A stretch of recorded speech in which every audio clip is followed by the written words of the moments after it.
Hello दोस्तों, कैसे आप सभी लोग। मैं शुभम चौधरी आप सभी का एसकेसी डिफेंस एकेडमी के यूट्यूब चैनल पे एक बार फिर से स्वागत करता हूं। और मैं लेके आ गया हूं दोस्तों आपके लिए एक नया टॉपिक।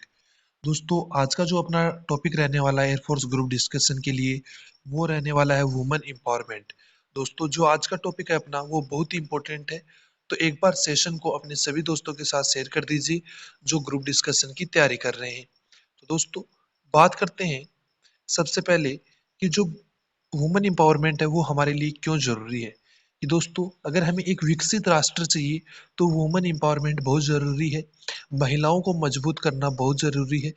तो दोस्तों, बात करते हैं वुमेन एम्पावरमेंट की। तो वुमेन एम्पावरमेंट का जो अर्थ होता है वो होता है महिला सशक्तिकरण।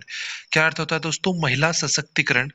तो दोस्तों, ये टॉपिक जो है वो आपके एएससी सेंटर पे बार बार रिपीट होता है।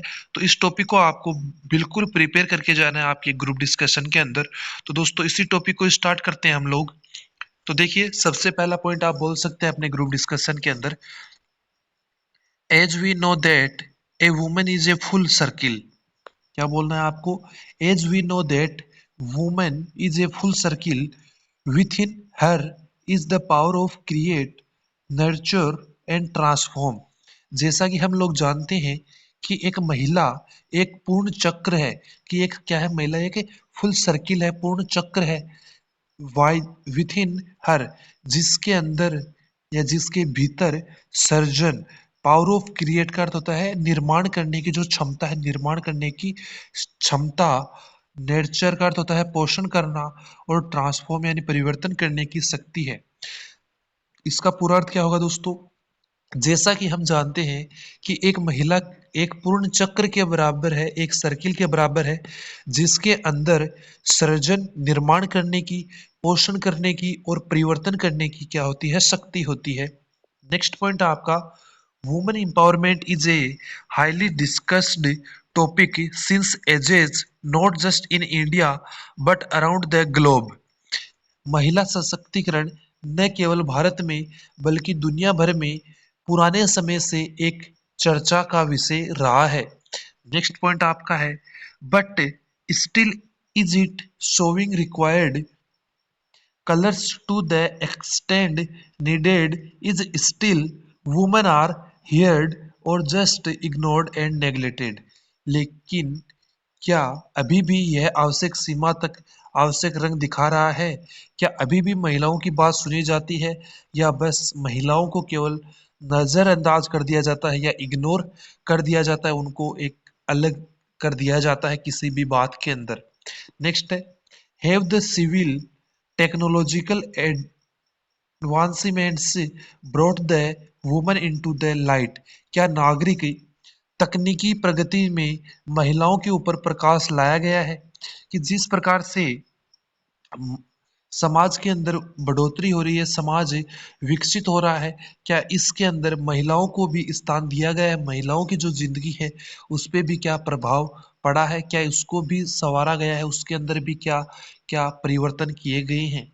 नेक्स्ट है, process by which women gain power and control over their own lives and acquire the ability to make strategic choices called women empowerment।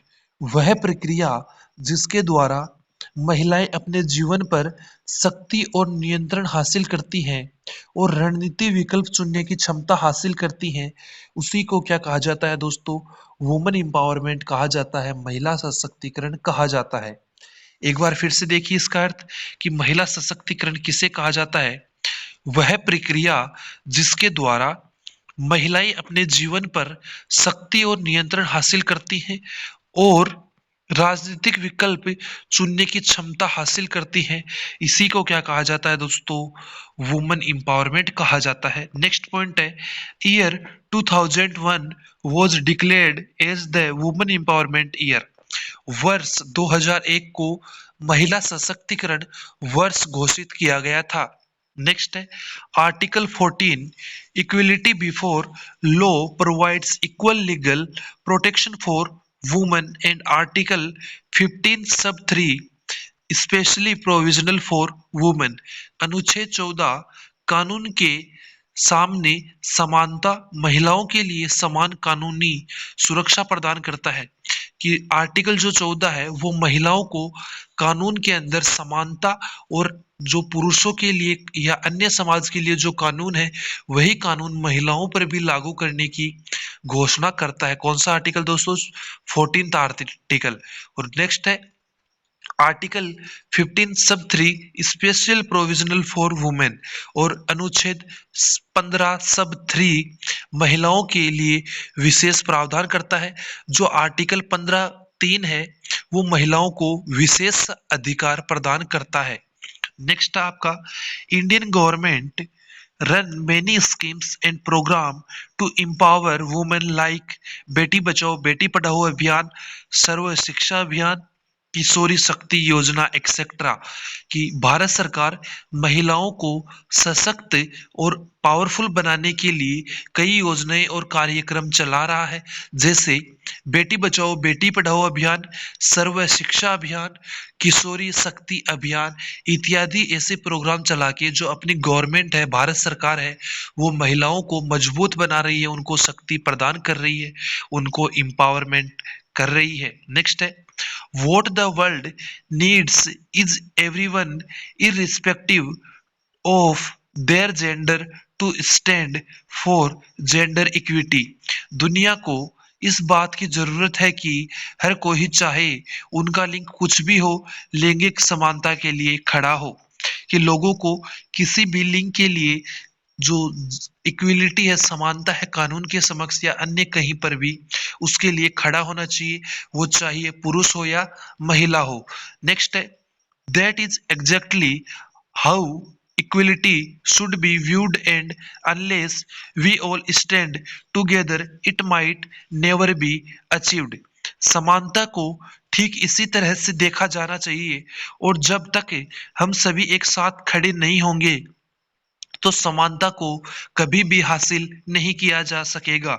Next है if we want see our nation as a developed country. अगर हम अपने देश को एक विकसित देश के रूप में देखना चाहते हैं, empowering of women is the major step required as faster as possible। अगर हम अपने देश को विकसित देश के रूप में देखना चाहते हैं तो महिलाओं को सशक्त बनाना, उनको एम्पावर करना, उनको मजबूत बनाना और हमें बहुत ही आवश्यक है। और इसके लिए हमें जो कदम है वो जल्द से जल्द उठाने होंगे जितना कि संभव हो सके, क्योंकि जो महिलाएं हैं वो भी अपना एक डेवलप्ड नेशन के अंदर एक बहुत ही बड़ा योगदान प्रदान करती हैं। तो दोस्तों इसी के साथ जो आपका टॉपिक है वुमेन एम्पावरमेंट वो कंप्लीट होता है। दोस्तों अगर आप इतना बोल देते हैं अपने ग्रुप डिस्कशन के अंदर तो आपको कोई भी अपने ग्रुप डिस्कशन के अंदर सेलेक्ट होने से नहीं रोक पाएगा। दोस्तों ऐसे तो बताने को बहुत कुछ है लेकिन हम केवल उतना ही मैटर करते हैं जो आप याद कर पाए, इजी वे के अंदर आप याद कर सके और आपको उसको पढ़ने के बाद ऐसा लगे कि ये तो हमें क्लास के अंदर ही याद हो गया, हमें इसको बार बार याद करने की आवश्यकता नहीं है। क्योंकि दोस्तों हमारा एक ही मोटिव है कि आपका एयरफोर्स के अंदर सिलेक्शन होना चाहिए, आप जीडी के अंदर बिल्कुल भी बाहर नहीं होने चाहिए। यही हमारा एक उद्देश्य है, एक ही मोटिव है। तो दोस्तों इसी के साथ अपने सभी दोस्तों के साथ वीडियो को शेयर करना बिल्कुल भी मत भूलिएगा जो एयरफोर्स ग्रुप डिस्कशन की तैयारी कर रहे हैं। और चैनल को सब्सक्राइब करके बेल आइकन को ऑल पे प्रेस कर लीजिए ताकि आपके पास आने वाले नेक्स्ट टॉपिक्स की जो नोटिफिकेशन है वो सबसे पहले पहुंच सके। तो दोस्तों मिलते हैं अगले टॉपिक में, तब तक के लिए जय हिंद जय भारत।